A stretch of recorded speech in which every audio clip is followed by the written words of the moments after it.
Board Special Meeting, March 12th, 2020 will come to order. Ms. Bowler will lead us in, oh, forget it, we didn't come to order. Forget what I said. Ms. Bowler, would you lead us in the I invocation? would be happy to. Good evening, Lord.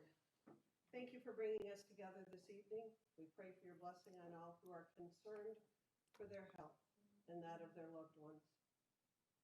Lord, we ask that you give us the wisdom to know your will and the strength to carry it out. Amen. Amen. Clay County School Board Special Meeting, March the 12th, 2020 will come to order. I think I'll dispense with reading the welcome to all the audience since we have no audience tonight.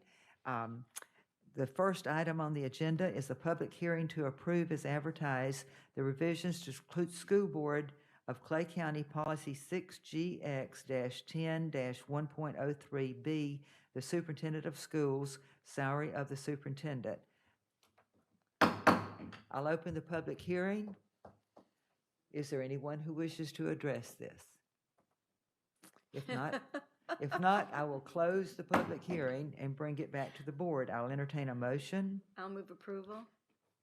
I'll second it. I have a motion by Ms. Kirikas, a second by Ms. Bola. All those in favor indicate by saying aye. Aye. All opposed say no.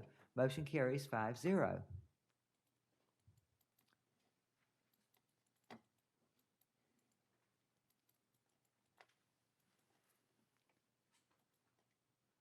Okay. Number 2, the public hearing to approve as advertised the revisions to School Board of Clay County Policy 6GX-10-1.03C, the Superintendent of Schools, School Board appointment of temporary interim superintendent.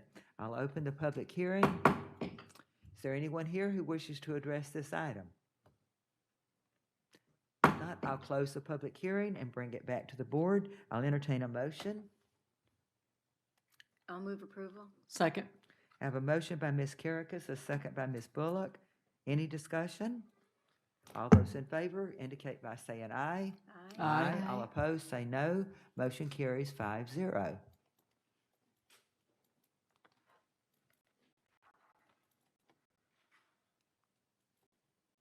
Okay. There is no audience, so there are no public comments. Superintendent comments. Just want to give the board an update on the coronavirus and what the district is doing in response to the coronavirus.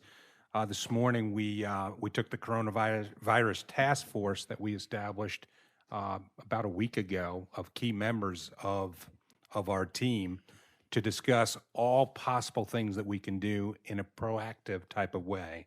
Thus far, we've done the following. We've increased cleaning of high-touch areas, such as desks, counters, bathrooms, doorknobs, buses, etc.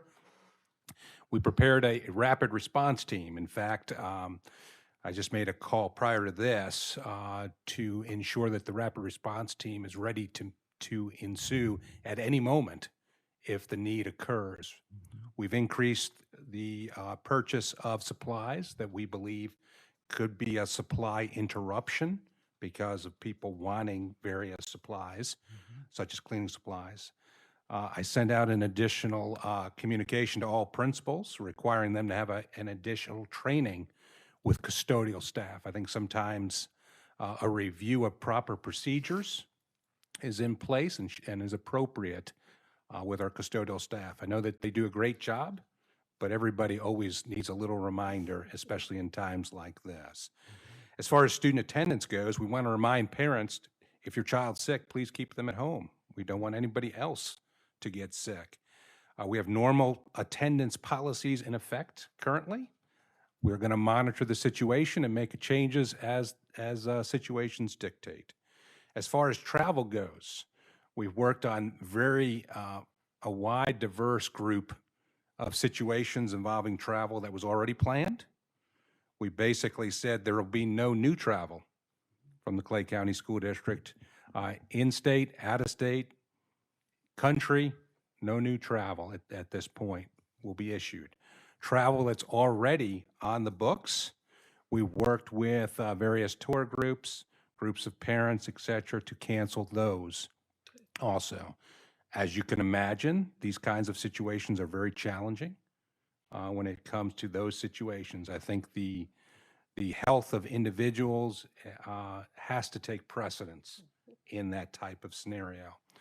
We also gave general travel recommendations out to all stakeholders in regard to travel. We also gave definitions that are currently in the news a lot, but maybe are not as understood, like what self-isolation means, self-monitoring. I feel like with where we are in this process with this disease, those terms will be very familiar to all of us over the course of time. So we wanted to have all stakeholders have a common knowledge, a common language when it comes to the coronavirus.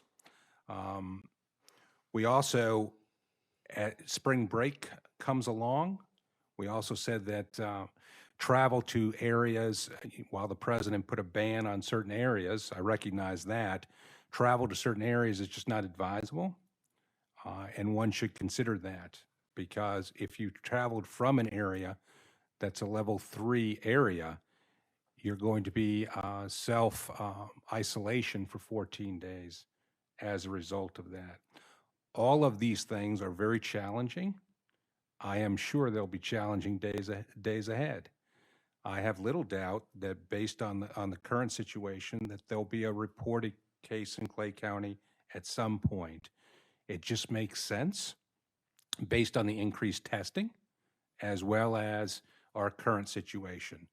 At that time, we'll be together with our partners in the Department of Health and Emergency Management. We'll look at the direct impact that this could potentially have on a school. At that point, we would make a decision about potential school closures, okay? We would communicate out to all of our partners at that point, you know? I can say this, I feel like we're prepared for this, but I also recognize that we'll be making decisions as current information changes. We'll make the best decision possible, always keeping in mind the safety and security of our students and our community. I do appreciate the board's support on this issue, because I'm very confident that there'll be challenging times when it comes to this particular issue. So sorry about that. You are out of order. And that's all I have to report. I'll answer any questions you may have. I'd just like to ask that you continue to keep the board Yes, ma'am. updated on any changes as they happen.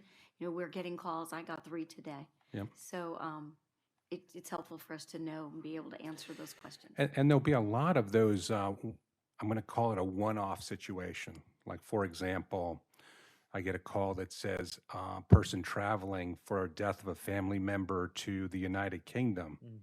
How are you going to handle that? So recognize that there is no one-size-fits-all for every situation. We have a district of almost 5,000 employees, roughly 39,000 students, all the families that are involved in that. There'll be many situations that are one-off in nature. I can promise you that I'm steadfast in my belief that we're going to do a great job in response to this, and ask for your support. You certainly have our support, and just keep us informed, please. Under school board comments, anybody got any comments? Mr. Bickner, do you have any comments? Okay, well then, the meeting is adjourned. Thank you. Mary, where do I close this stupid thing? Okay, go to the right.